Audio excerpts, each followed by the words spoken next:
అమరావతి ఈ ఒక్కదాని వల్ల దగ్గర 7 లక్షల ఉద్యోగాలు పోయినాయి. ఒక 2 నుంచి 3 లక్షల కోట్ల రూపాయలు ఆస్తి తరిగిపోయింది. ఎప్పుడు కూడా ఒక విషయం మనం గుర్తుపెట్టుకోవాలి.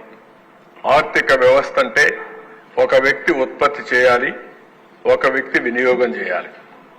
అది ప్రోడక్ట్ కావచ్చు, మ్యానుఫ్యాక్చరింగ్ లో వరి ధాన్యం పండించే రైతు నుంచి వచ్చే ధాన్యం కావచ్చు, ఫ్యాక్టరీ నుంచి వచ్చే సూదులు కావచ్చు, లేకపోతే ఏదైనా వస్తువులు కావచ్చు, లేకపోతే సర్వీస్ అన్నప్పుడు మనం అనేక సర్వీసులు తీసుకుంటా ఉంటాం. ఇప్పుడు బ్యాండ్ విత్ వాడతాం, దానికి డబ్బులు కడతాం, సెల్ ఫోన్కి వాడతాం, దానికి యూజర్ ఛార్జెస్ కడతాం, ఇలాంటివన్నీ ఉంటాయి. ఇవి రెండు కూడా ఆల్వేస్ మనం ముందుకు పోతా ఉంటే ఎకనామిక్ యాక్టివిటీ పెరుగుతుంది.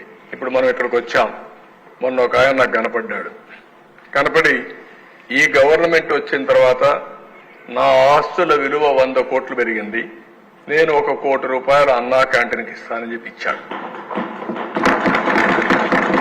అంటే దీని అసెస్మెంట్ ఏంటి? 100 కోట్లు పెరిగింది కాబట్టి ఉదారంగా 1 కోటి రూపాయలు అన్నా క్యాంటీన్కి దానం చేయడానికి ముందుకొచ్చాడు. అది ఆర్థిక వ్యవస్థ. ఆ 100 కోట్లు పెరగలేదనుకోండి, తరిగిందనుకోండి 50 కోట్లు, ఈ 1 కోటి ఇచ్చే పరిస్థితిలో ఉండడు.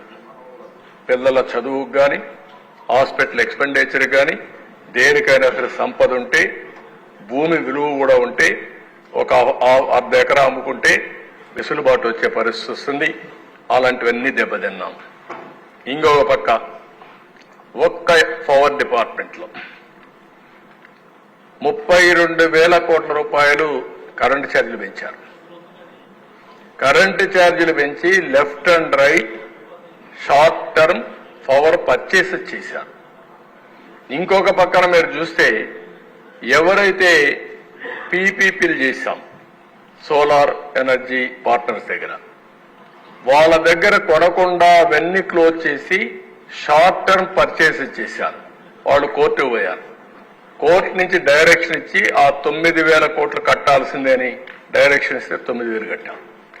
9,000 కట్టాం. ఊరికే వచ్చిన కరెంటు మనం తీసుకోలేదు. షార్ట్ టర్మ్ లో కొన్నారు. 7 రూపాయలు 8 రూపాయలు పెట్టి కరెంటు కొన్నారు, 10 రూపాయలు పెట్టి కరెంటు కొన్నారు. అలాంటి మిస్ మేనేజ్మెంట్లు పెద్ద ఎత్తున జరిగాయి. అంటే ఒక పక్కన విక్టిమైజేషన్కి వెళ్లారు, అసమర్థత ఆలోచించారు, ఆలోచన లేకుండా ఆలోచించారు. కడాన ఈరోజు 1,29,000 కోట్ల రూపాయలు ఒక్క పవర్ సెక్టర్ లో ఎలక్ట్రిసిటీ డిపార్ట్మెంట్స్ అనే కలిపి అప్పుల ఊబిలో ఉండే పరిస్థితికి వచ్చింది. ఇది ఎప్పుడు కూడా సమర్థవంతమైన పాలన ఉంటే ఎక్కడికక్కడ వెసులుబాటు వస్తుంది. అసమర్థుల పాలన ఉంటే ఈ విధంగా క్షీణించిపోయే పరిస్థితులు వస్తాయి. నెక్స్ట్, నేచురల్ రిసోర్సెస్, దేవుడిచ్చిన సంపద, ఇసుక, ఎన్ని అరాచకాలు జరిగాయో చూశాం. ఎవరు చెప్పినా ఏం లేదు. 7,000 కోట్ల రూపాయలు దోచుకున్నారు. భూగర్భ ఖనిజ సంపద ఎక్కడికక్కడ వెరైటీస్ కావచ్చు, లైమ్ స్టోన్ కావచ్చు, క్వార్ట్జ్ కావచ్చు, లెటరైట్ కావచ్చు, గ్రనైట్ కావచ్చు, క్వారీలు కావచ్చు, మొత్తం దోచుకునే పరిస్థితికి వచ్చారు. దీనివల్ల విపరీతంగా ఒక 10,000 కోట్లు ప్రాథమిక అంచనాల ప్రకారం నష్టం వచ్చే పరిస్థితి వచ్చింది. ఇంకో పక్కన మద్యం మొత్తం ఓన్ బ్రాండ్లు పెట్టారు. ప్రజారోగ్యాన్ని దెబ్బతీసే పరిస్థితికి వచ్చారు. దగ్గర తెలంగాణకు మనకు 20,000 కోట్ల రూపాయలు వ్యత్యాసం వచ్చే పరిస్థితి వచ్చింది. ఇయర్ ఆన్ ఇయర్ 10,000 కోట్లు, 12,000 కోట్లు డిఫరెన్స్ వచ్చే పరిస్థితి వచ్చింది. మనకు రావాల్సిన ఆదాయం 17,000 కోట్ల రూపాయలు తగ్గిపోయే పరిస్థితికి వచ్చింది. ఇక్కడ పెట్టిన బ్రాండ్లు రేట్లు చూసిన తర్వాత కర్ణాటక, తెలంగాణ, తమిళనాడు, ఒరిస్సా అయితే వాళ్ళ బ్రాండ్స్ ఇక్కడ వచ్చి అమ్ముకునే పరిస్థితికి వచ్చారు.